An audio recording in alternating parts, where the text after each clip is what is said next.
언젠가 소개를 해드렸습니다마는 케냐의 마사이족 부족에서 30여 년간 사역을 해오고 있는 안찬호 선교사님, 그분은 가장 호전적이라고 하는 이 부족 속으로 들어가서 지금 24개의 교회, 또 44개의 유치원과 초등학교, 3개의 중고등학교, 1개의 신학대학 등 참 많은 사역을 감당해 오고 있습니다. 그래서 35만 마사이족 전체의 명예 대추장으로 추대되기까지 할 정도고요. 한인 선교사로서 한인 선교 대상을 받기도 하고 국민 우리 훈장 포장을 받기도 한 분입니다. 그런데 이분의 그 사역의 독특함은 많은 선교학자들이 연구 대상으로 삼는데, 보통 선교사로서 사역을 하려면 먼저 현지의 문화라든지 언어를 배우고 적응한 후에 준비된 가운데 하는 것이 당연한 거 아니겠습니까? 그런데 그는 전혀 이런 준비가 없이 갔고 또 진행이 되었더라는 것입니다. 그래서 많은 선교학자들이 어떻게 그렇게 될 수 있었나라고 연구를 한다는 것입니다. 그는 1991년 3월 18일 한 3일분의 식량 들어있는 배낭 하나를 메고 트럭을 타고 마사이족을 찾아 떠났습니다. 그것은 본격적인 사역을 하기 위해서 그런 것이 아니라 탐방을 하기 위해서 간 것이었죠. 근데 이제 얼떨결에 사역이 시작이 버린 것입니다. 트럭을 타고 가면서 한 3시간쯤 지났는데 소변이 마르워서, 그래서 볼일을 보기 위해서 차를 멈추고 이를 좀 보게 됐습니다. 그런데 그때 기사가 이제 자기하고 눈이 이제 마주쳤는데, 그는 그냥 우리식으로 평범하게 좀 기다려달라 이렇게 얘기를 한 거죠. 근데 그것은 그 동네에서는 가라 그런 뜻이었다고 합니다. 손짓을 하는 것이 떠나도 좋다 그런 뜻이었는데 그걸 모르는 거죠. 기다려달라 했는데 그만 이 트럭 기사가 떠나버리고 말았습니다. 그 황량한 곳에 혼자 덩그러니 남겨진 것입니다. 얼마나 당황이 됐겠습니까? 할 수 없이 걸어가는 수밖에 없었던 거죠. 가다 보니까 한 사람을 만나게 됐습니다. 원주민이 이렇게 물었습니다. 당신 혹시 선교사입니까? 깜짝 놀랐죠. 그래서 내가 선교사라고 그랬더니 이 원주민이 하는 말이 자기가 지난 3개월 동안 선교사를 기다리고 있었다는 것입니다. 특별히 마사이족이라고 하는 호전적인 부족을 선교할 수 있는 한 사람을 놓고 기도하면서 기다리고 있었다는 것입니다. 그러면서 자기가 안내하겠다고 하면서 그 사람을 따라 7시간을 걸어 마사이 부족으로 들어가게 됐습니다. 들어가는 입구에서 이 사람은 도망가 버렸고요. 그래서 그는 정말 아무런 준비 없이 그냥 가게 된 것이죠. 그리고 그때로부터 놀라운 하나님의 역사가 시작이 됐습니다. 들어쓰심이라고 하는 책을 한번 소개해드린 적이 있습니다. 이 책에 어떻게 하나님께서 놀랍게 역사를 하셨는지 일들이 이제 쭉 나오는데요. 한마디로 말해서 저자는 이 책을 통해서 이 얘기를 하는 것입니다. 하나님께서 들어쓰시는 사람은 순종의 사람이었다 하는 것입니다. 그는 언어라든지 의사소통이라든지 문화적인 이해가 안 되는 가운데 있었지만 다만 기도하면서 하나님의 말씀을 따라 순종하며 나갔더니 하나님께서 놀라운 일을 행하기 시작했다는 것입니다. 내가 능력이 있고 내가 준비가 되었고 나에게 무엇이 있었기 때문에 그걸 통하여 나타난 것이 아니고 자기는 정말 아무것도 준비가 안 되고 아무런 능력도 없고 언어 자체가 안 됐으니까요. 그런데 오직 하나님의 말씀을 순종하며 나갔더니 하나님께서 일을 하셨다는 것이죠. 여러분, 성경 어느 것을 보더라도 하나님은 인간의 조건을 보고 쓰시는 것이 아닌 것을 볼 수 있습니다. 우리는 물론 준비되면 하나님께 쓰임받는다라는 말은 하지만 사실은 이 준비된다는 말도 어폐가 있는 것이죠. 하나님께서 쓰시는 사람은 어떤 준비된 그런 사람보다도 사실은 순종하는 사람이라는 거죠. 그래서 중요한 것은 하나님께 쓰임을 받는다고 할 때에 온전히 믿음으로 순종하느냐, 이게 관건이 되는 것입니다. 위대한 사람이 쓰임받는 것이 아니라 그 위대하신 하나님을 붙잡고 메어 달리면서 오직 그분의 말씀에만 순종할 때 쓰임받는 것을 보게 됩니다. 지난 새벽 기도 때 이사야서의 말씀을 요즘 보고 있는데 하나님께서 이사야에게 3년 동안을 벌거벗은 몸으로 맨발로 다니도록 합니다. 앞으로 그들이 당할 수치를 보여주기 위한 것이었죠. 하나님께서 말씀을 하는데 그 백성들이 전혀 듣지를 않으니까 하도 안 돼서 하나님께서 시청각 교육으로 보여준 겁니다. 여러분, 3년 동안 선지자가, 그래도 깊은 품위가 있는 선지자가 말이죠, 벌거벗은 몸으로 다닌다는 것이 얼마나 창피하고 부끄러운 일이겠습니까? 그러나 이사야 선지자는 어떻게 합니까? 순종합니다. 어떤 경우에는 하나님께서 에스겔 선지자에게 아내가 죽었는데 울지 말라고 합니다. 여러분, 그 인간의 극한 슬픔까지도 하나님께서 참으라면 참아야 되는 것. 이게 선지자의 사명인 거죠. 그러니까 에스겔은 순종합니다. 아니, 어떻게 그럴 수 있느냐라고 말할 수 있지만, 그러니까 쓰임을 받은 것입니까? 그러니까. 그래서 여러분, 우리가 누가 쓰임을 받는가라는 것을 잘 보시면 능력 있는 사람이 아니라 순종하는 사람이라는 것을 볼 수 있습니다. 여러분, 정말 하나님 앞에 쓰임 받는 삶이 되기를 원하십니까? 그러면 순종을 우리가 잘 배우고 훈련을 해야 됩니다. 오늘 말씀은 하나님이 정말 원하시는 것이 무엇인가에 대한 말씀입니다. 하나님께서 이스라엘의 초대 왕으로 사울 왕을 세웠습니다. 그리고 그에게 명령을 하셨습니다. 아주 엄중한 명령이었습니다. 3절의 말씀을 보면 아말렉을 쳐서 진멸하라는 말씀이었습니다. 이 아말렉이라고 하는 부족은 그야말로 광야의 날강도 떼들이었습니다. 자기들은 목축을 하거나 농사를 짓거나 그렇게 생활하면서 지내는 것이 아니라 남의 것 약탈하면서 지내는, 그야말로 무슨 하이에나 때라고 할까요? 그런 족속들이었던 거죠. 그런데다가 그들이 이제 하나님의 백성들이 출애굽을 해서 광야로 나오게 됐고 가나안 땅에 가게 될 때, 출애굽기 17장에 나오는 말씀이죠. 그때 그 이스라엘 백성들 후미에 뒤처진 그 어린 연약한 노약자들, 부녀자들을 치게 됩니다. 자, 그걸 신명기 25장 17절 18절에서 이렇게 말씀을 하고 있죠. 너희가 애굽에서 나오는 길에 아말렉이 너희들에게 행한 일을 기억하라. 그들이 너희 뒤에 떨어진 그런 약한 자들을 쳤고 하나님을 두려워하지 않았다라고 말하고 있습니다. 이때에 이제 모세가 산에 올라가서 손을 들고 기도하면서 이제 여호수아가 나가서 아말렉과 싸움으로 이제 이기게 되죠. 그때 하나님께서 이런 말씀을 하셨습니다. 내가 이 아말렉의 아말렉을 없이 하여서 천하에서 그 이름을 기억되지 않게 하겠다라고 말씀을 하셨고, 그것이 한 400여 년이 지난 지금 사울 때에 드디어 왕이 세워진 바로 이때에 하나님께서 명령을 하신 것입니다. 가서 진멸하라는 것입니다. 하나님의 백성들을 치고 하나님을 대적하고 하나님께 대해 두려워하지 않는 이러한 악한 아말렉을 진멸하라는 거죠. 여러분, 이 말은 복수하라는 뜻이 아니고 약탈하라는 뜻이 아니고 진멸하라는 말입니다. 여러분, 복수하거나 약탈한다는 것은 그것은 하나님이 원하시는 전쟁이 아니지요.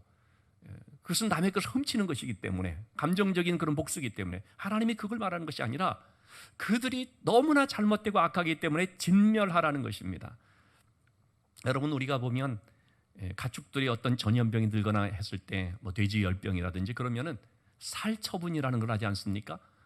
닭이 어떤 전염병이 들면은 참 아깝지만 살 처분을 합니다. 왜 그렇습니까? 그 전염병이 터지지 않도록 하기 위해서입니다. 다른 모든 성한 것들이 안전하게 지켜지기 위해서 그런 것입니다. 하나님께서는 이렇게 진멸하도록 하는 경우가 가끔 있습니다. 그것이 바로 아말렉에 해당되는 것이었습니다. 왜냐하면 이 아말렉은 너무나도 음란한 그런 족속들이었습니다.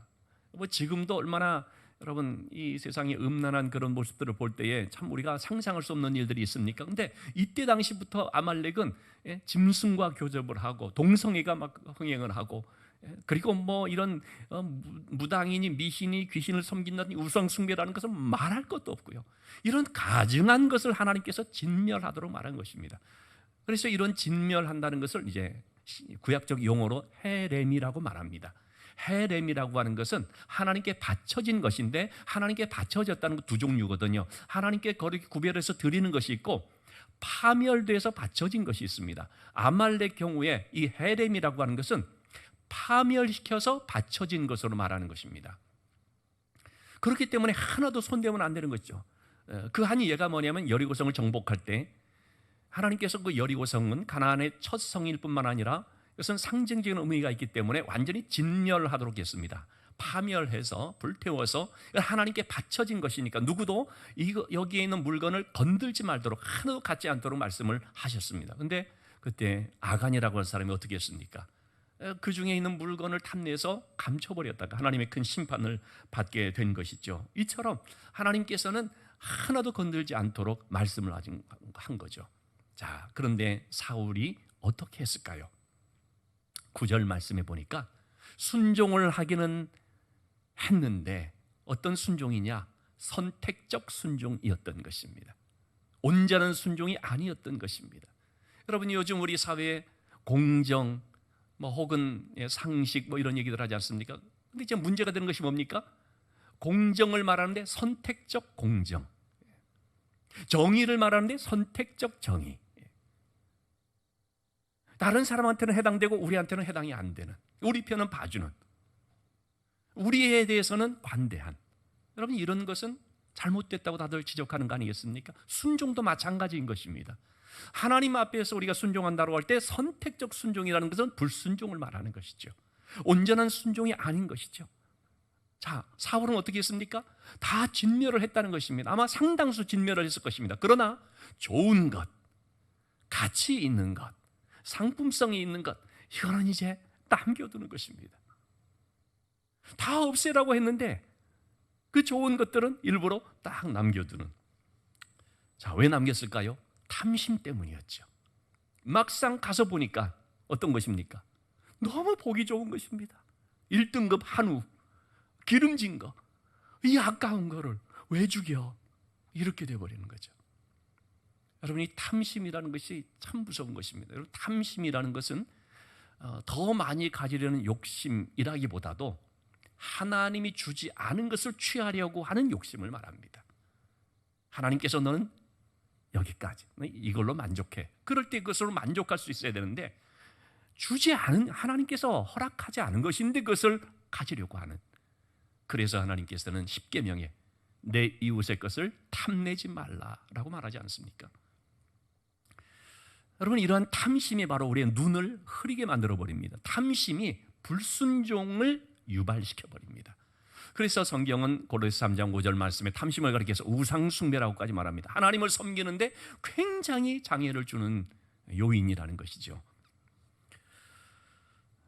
처음에는 주님께 순종을 했는데, 그래서 참으로 잘했고 하나님이 또 복도 주시고 했는데, 그런데 이 탐심 때문에 실패해버리는 경우들이 종종 있죠. 지금도 보면은 우리 주변에 그런 경우들이 있습니다. 하나님께 순종해서 참 교회도 커지고 그러다 보니 재산도 많아지고 막 그랬는데 포기하지를 못하는, 놓고 떠나지를 못하는, 은퇴했는데 그런데 끝까지 붙잡으려고 하는 이런 모습들, 요즘 우리 교단에 그런 교회 때문에 조금 몸살을 앓고 있습니다. 그래서 급기야는 교단을 탈퇴해버리는 이런 모든 것들이 보면은 아마도 그런 탐심이 작용하지 않나 생각을 해봅니다.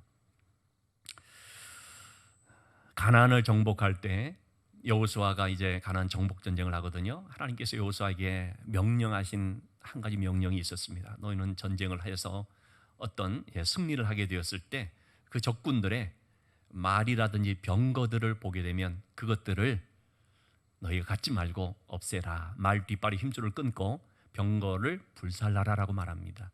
아니, 그 좋은 무기를 우리가 가지고 유용하게 사용하면 얼마나 좋습니까? 그런데 하나님께서는 그러지 말라 말씀하십니다. 왜냐하면 그걸 의지하게 되면 하나님 찾지 않게 되니까. 그리고 하나님의 은혜로 승리를 해야지, 그거 자꾸 그걸 기대하게 되면 자꾸 그런 쪽으로만 이제 가게 되니까. 그래서 하나님 명령에 여호수아가 어떻게 했습니까? 여호수아 1장 11장 9절 말씀에 보니까 명령하신 대로 말 뒷발이 힘줄을 끊고 병거를 불사릅니다. 여러분, 여호수아라고 그 아깝지 않겠습니까? 갖고 싶은 마음 없겠습니까? 그러나 하나님 말씀 앞에 깨끗이 순종하는 것입니다. 이것이 바로 순종인 것이죠. 그런데 사울은 그렇게 하지는 못했습니다. 좋은 것을 다 남겨두고 말았습니다. 그러면서 13절 말씀에서 말하기를 나는 하나님의 명령에 잘 따랐다는 것입니다. 여기에 대해서 사무엘이 묻죠. 그러면은 왕이여, 지금 내 귀에 들려오는 이 양의 소리들, 소의 그런 소리들, 이게 뭡니까? 그랬더니 사울이 이렇게 핑계를 대는 거죠. 15절 말씀 두 가지 얘기를 합니다. 첫째, 이거는 내가 한 것이 아니라 백성이 한 것이다. 백성으로 책임을 전가합니다. 그리고 이서 나를 위한 것이 아니라 하나님께 제사를 하려고 하나님 핑계를 대는 것입니다. 핑계 없는 무덤이 없다고 하지만 이 불순종 가운데는 항상 이런 핑계가 있는 것이죠.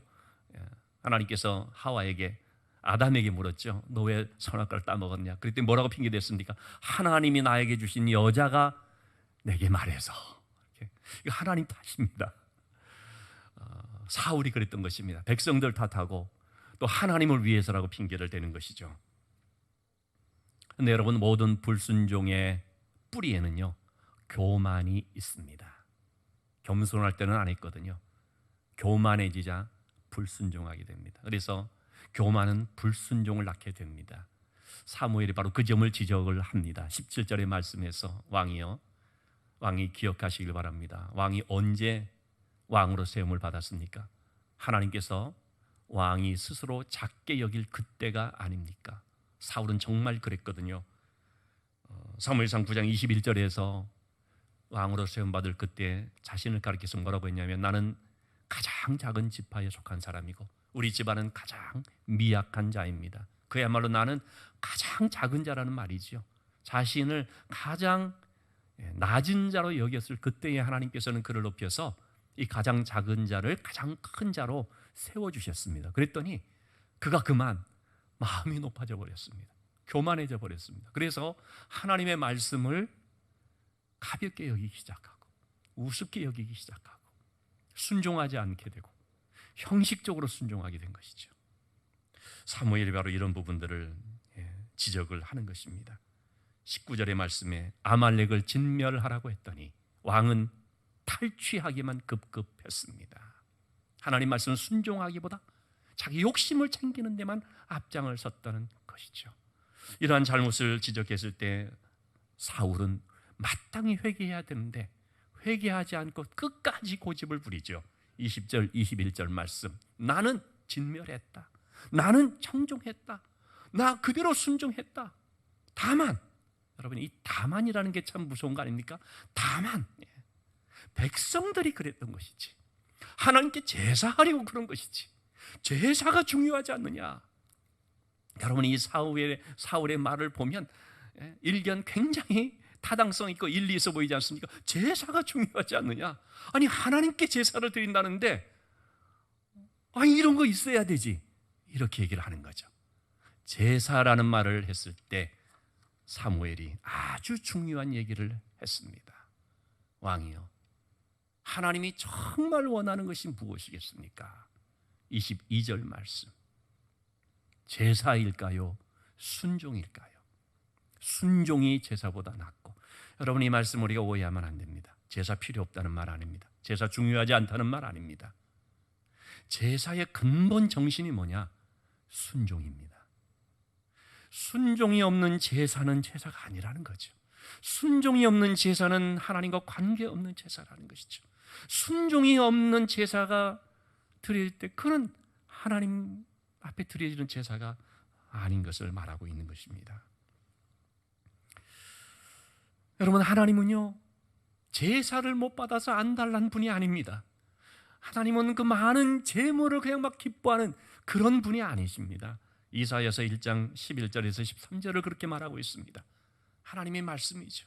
너희가 아무리 많은 제물을 가지고 온다 한들 내가 그것을 받겠느냐? 왜요? 순종이 없는 삶이기 때문에. 마음은 하나님 떠나서 입술로만 하는 그런 신앙을 가지고 이렇게 많은 제물을 가져왔으니 이거 받으시고 그냥 우리 봐주십시오, 뭐 이런 식의. 거기에 대해서 하나님 뭐라고 말합니까? 너희가 드리는 그런 제사나 예배라는 것은 성전에 왔는데 마당만 밟고 가는 것이다. 하나님 만나러 왔다고 하면서 마당만 밟고 가는, 하나님은 안 만나고 하나님 뜻이 뭔지 듣지도 않고 하나님 말씀에 순종할 생각 자체가 없으니까 형식적으로 마당만 밟고 가는 거죠. 때문에 그런 것은 제물을 가리켜서 헛된 제물이다 말씀을 하고 있습니다. 불순종이라는 것을 제물을 더 많이 바치는 것으로 보상받으려고 하는 이것은 한마디로 말해서 자기 기만인 것입니다. 하나님은요, 우리 최초의 제사가 창세기 4장에 나오죠. 가인과 아벨의 제사가 나오죠. 하나님은 아벨과 아벨의 제물을 받으십니다. 그러나 창세기 4장 5절 7절 말씀이 나오는 것처럼 가인의 제물은 받지 않습니다. 가인의 제물이 형편없다는 것보다도 가인의 삶이 하나님 앞에 합당치 못했기 때문인 거죠. 가인의 삶이 죄 가운데 있었고 가인의 삶이 불순종의 삶이었던 거죠. 그래서 하나님께서 바로 그 부분을 지적합니다. 네가 선을 행하면 어찌 낯을 들지 못하겠느냐. 선을 행한다는 말은 순종의 삶을 살아야 된다, 그 말인 것입니다. 여러분, 하나님 앞에서 가장 선이 뭡니까? 순종입니다. 가장 악이 뭡니까? 불순종입니다. 그래서 하나님은 가인에게 네가 선을 행할 때, 즉 순종의 삶을 살 때 하나님께서 받으시는 것이다 라는 것을 가르쳐 주신 거죠. 여러분, 순종이 하나님 앞에 드리는 최고의 제사입니다. 오늘 우리 하나님 앞에 나서 예배를 드리는데 사실은 이 예배의 핵심은 뭘 보겠습니까? 어떤 예식, 어떤 절차, 분위기 이런가? 아니죠. 내 삶이 하나님 앞에 어떻게 되고 있는가? 하나님 앞에 순종의 삶을 살고 있느냐? 그 삶을 하나님이 받으시는, 그 예배자를 하나님이 받으시는 것이죠. 그래서 여러분, 순종이 없는 예배, 순종이 없는 봉사, 순종이 없는 어떤 구제 얼마나 좋은 것입니까? 그러나 하나님께 대한 순종이 없이 하는 그런 모든 것들은 다 하나님과 관계없는 것이다 라고 볼 수 있죠. 종교적인 예배요, 종교적인 형식이고 우리 만족을 위한 것이 되어버리는 거죠. 그런 점에 있어서 순종이 얼마나 중요한지요.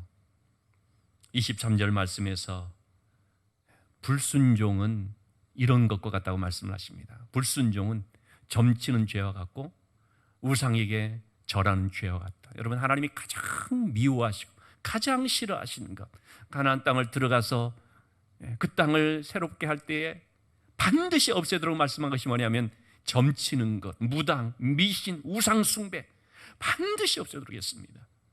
왜? 하나님이 그것은 가장 싫어하는 것이기 때문에. 그런데 그처럼 불순종이 그런 죄라는 것입니다.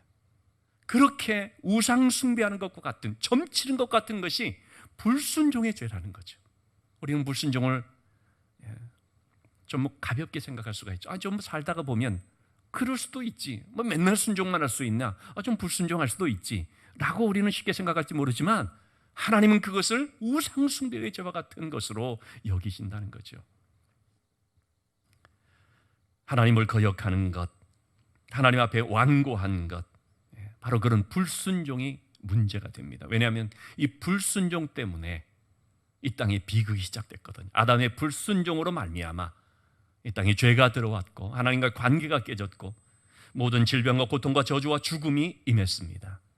우리 주님께서 순종을 통해서 죽으심으로 하나님과의 관계가 우리가 회복되었고 또 우리를 구원으로 인도를 하셨습니다. 우리 역시 믿음과 순종을 통해서 하나님의 나라에 들어가는 것이고 하나님의 축복을 받는 것이죠. 그렇기 때문에 하나님께서는 우리가 하나님의 말씀을 잘 듣고 순종하기를 원하십니다. 여러분, 자녀를 둔 부모의 마음은 항상 뭡니까? 자녀가 부모를 잘 순종하기를 원하는 것이죠. 여러분, 자녀가 말이죠, 이 부모의 마음을 모르고 정말 부모의 말을 듣지 않으면서 내가 공부만 잘하면 되지 라고 한다면 그 부모의 마음이 어떨까요? 너무나 부모의 마음을 모르는구나. 내가 출세하고 성공만 하면 부모 좀 잘 못 모셔도 어떻게 괜찮지 라고 한다면 얼마나 그 불효자입니까? 우리는 정말 하나님의 마음이 어떤지를 잘 알 필요가 있습니다. 내가 이렇게 열심히 하는데, 내가 이렇게 바치는데, 그것이 아니라 먼저 하나님은 하나님 말씀에 잘 순종하는 자가 되기를 원하시는 거죠. 주님께서 베단이라고 하는 동네에 방문을 했는데 누가복음 10장에 나오는 말씀입니다만 거기는 마르다와 마리아가 살고 있죠. 주님이 오셨으니까 주님을 섬기기 위해서 마르다는 주방에서 음식을 만드는데 분주합니다. 근데 그 마음에 좀 불평스러운 마음을 가지고 그냥 음식을 이렇게 만듭니다. 마리아는 주님 발 앞에 엎드려 주님의 말씀을 듣습니다. 마르다가 불평하자 주님이 마르다에게 말합니다. 정말 주님이 원하시는 것이 뭐냐? 그 음식 좀 안 만들어도 좋으니까 주님 말씀을 경청하는 것이다. 그래서 마리아는 이 좋은 편을 택했다라고 말합니다. 여러분, 하나님께서 우리에게 원하시는 것은 우리가 하나님을 위해서 거대한 뭘 해드리는 이런 거 아닙니다. 하나님의 말씀을 잘 듣는 것입니다. 하나님의 말씀을 귀담아 듣고 경청하고 청종하고 순종하는 거죠. 그러한 사람을 하나님이 기뻐하시고 그러한 사람을 통해서 하나님께서 일하신다는 것입니다. 그런데 사울은 하나님의 말씀을 청종하지 않았습니다. 그리고 누구의 말을 청종했을까요? 24절의 말씀, 백성들의 말을 청종했습니다. 하나님의 말을 청종하지 않고 백성들의 말은 청종했습니다. 왜 그랬을까요? 백성들이 두려워서. 참 요즘 여러분 이 정치가들도 그렇고 뭐 지도자들도 그렇고 보면은 이 여론이라고 하는 것을 두려워하고 의식해서 할 말을 못하고 그리고 끌려가는 경우들이 참 많이 있지 않습니까? 사울은 하나님을 두려워하는 것이 아니라 백성을 두려워했습니다. 하나님 눈치를 보는 것이 아니라 백성들 눈치를 봤습니다. 하나님의 말 듣기를 믿는 것이 아니라 백성들 말을 듣고자 했습니다. 백성이 주인인 줄 아는데요, 천만의 말씀입니다. 백성이 주인 아닙니다. 하나님이 주인이십니다. 왕의 직분은 백성을 물론 섬기는 부분도 있지만 하나님을 섬기게 하기 위해 세운 것입니다. 왕을 뽑은 것은 백성이 아니었습니다. 하나님이 그를 기름 부어 세운 것이었습니다. 근데 여러분, 우리도 그런 실수를 할 때가 많이 있습니다. 하나님을 기쁘게 하는 것이 아니라 사람을 기쁘게 하는 것입니다. 그러면은 하나님의 종이 아니죠. 바울은 이 점을 분명하게 얘기를 합니다. 갈라디아서 1장 10절 말씀. 내가 만약에 사람의 비유를 맞추면서 사람을 기쁘게 하는 쪽으로만 신경을 썼다고 한다면 그것은 그리스도의 종이 아니다. 나는 비록 사람들에게 인기를 얻지 못한다 할지라도 하나님의 말씀을 청종한다. 하나님의 말씀을 따른다. 왜? 나는 하나님의 종이기 때문에. 여러분, 우리는 누구를 기쁘게 해야 됩니까? 아니면 누구를 기쁘게 지금 하고 있습니까? 우리는 누구의 종인가 하는 말이죠. 우리는 하나님이 나의 왕이 되셔야 됩니다. 그 말은 하나님을 두려워할 줄 알고 하나님을 경외해야 된다는 것입니다. 마땅히 두려워할 자를 두려워해야 됩니다. 누가복음 12장 4절 5절 말씀이 그렇게 말하고 있습니다. 마땅히 두려워할 자를 두려워하라. 여러분, 우리가 마땅히 누구를 두려워해야 됩니까? 하나님 두려워해야 되죠. 그럼 그 하나님을 두려워해야 된다는 것입니다. 그러나 사람을 두려워하고 세상을 두려워할 때가 참으로 많이 있는 것이죠. 우리는 하나님을 경외할 수 있어야 되고 그 하나님을 두려워할 줄 알아야 됩니다. 그런데 사실은 하나님을 두려워하지 않을 때가 많이 있습니다. 1980년대 미국의 유명한 TV 복음 전도자로 각광을 받은 짐 베이커라고 하는 목사님, 부와 명예를, 인기를 얻게 되는데 굉장하게 나갔습니다. 그러다 보니 이분이 타락을 했습니다. 간통죄를 저질렀고요, 횡령죄를 저질렀고요, 8년을 감옥 생활을 했습니다. 존 비벼라는 목사님이 찾아가서 면회를 하게 됐습니다. 어쩌다가 이 지경이 됐습니까? 이런 얘기를 나누게 됐습니다. 그런데 이 짐 베이커 목사님이 이런 얘기를 했습니다. 나는 그런 일을 겪는 동안에도, 점잖게만 해서 겪는 동안이라 했지만 죄 짓고 있었던 걸 말하는 거죠. 그런 죄를 짓는 동안에도 예수님을 사랑했습니다. 아니, 어떻게 그러면서 예수님을 사랑한다고 말할 수 있습니까? 근데 예수님을 사랑했습니다. 그래서 거기에 대해서 이의를 제기하니까 뭐라고 덧붙였냐면, 그런데요, 주님을 두려워하지는 않았습니다 라고 말했습니다. 굉장히 중요한 말이죠. 여러분, 우리는 예수님 사랑하거든요. 너무 사랑해서 어떻게 생각합니까? 주님이 나를 사랑하니까 내가 어떤 죄를 지어도 다 봐줘. 내가 뭐 좀 실수해도 다 그냥 용서해줘. 다 연약한 인간이니까 그냥 하나님께서 눈 감아줘. 이렇게만 생각을 한다는 거죠. 하나님을 두려워할 줄을 모르는 것. 하나님을 사랑하는 것은요, 하나님을 두려워하는 것을 포함합니다. 하나님을 두려워한다는 것은 정말 하나님을 사랑하는 것을 말하는 것입니다. 하나님을 참으로 두려워할 줄 아는 자가 하나님의 돌보심을 받습니다. 이사야서 66장 2절 말씀. 내 말을 듣고 떠는 그 사람을 내가 돌보리라. 여러분, 하나님 말씀 앞에 떠는가요? 가볍게 여기지는 않죠. 떨 줄 알아야 됩니다. 하나님의 말씀을 무겁게 받아들일 줄 알아야 됩니다. 그런 사람을 내가 돌보리라. 내가 그 사람을 쓰리라. 그 말이죠. 하나님께서 모세의 뒤를 이어 여호수아를 세웠을 때 여호수아가 얼마나 부담이 많았겠습니까? 정말 긴장했겠습니까? 나는 모세처럼 능력도 없는데, 모세처럼 카리스마도 없는데 백성들이 과연 나를 따라줄 것인가? 내가 어떻게 이 중요한 가나안 정복의 과업을 이루어나갈 수 있을 것인가? 그 마음이 얼마나 연약해졌을 수 있겠습니까? 그때 하나님께서 여호수아에게 강하고 담대하라 말씀을 하시면서 여호수아 1장 7절 8절 말씀 한 말씀만 주셨습니다. 너는 내 말만 잘 들어라. 그러면 내가 한다. 네가 하지 않고 내가 한다. 그냥 하나님 말씀하는 것 잘 지켜 행하기만 하면 내가 너와 함께 한다. 내가 어디로 가든지 너를 도와주고 너의 길이 형통할 것이고 너의 길이 평탄할 것이다. 내가 너를 들어 쓴다. 여러분, 이 말을 우리가 기억하십시다. 우리 할 거 아무것도 없습니다. 그냥 하나님 말씀 잘 듣기만 하면, 순종하기만 하면 하나님이 쓰십니다.